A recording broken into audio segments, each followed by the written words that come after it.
কি নাও এগুলা তুমি? জলফি ভাল লাগে? হ্যাঁ,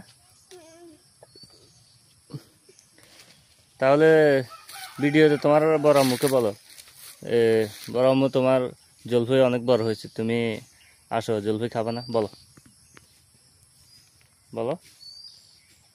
বড় আম্মু তোমার জলফি বড় হয়েছে, তুমি জলফি নিতে আসবে না?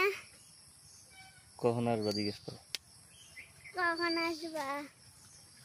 বলো, জলফি নিয়ে গিয়ে জলফির আচার বানাই দাও, আমরা খাবো। বলো। এটা কে? এটা কি ব্যাগ আলা বেটি? হ্যাঁ, এটা ব্যাগ আলা বেটি?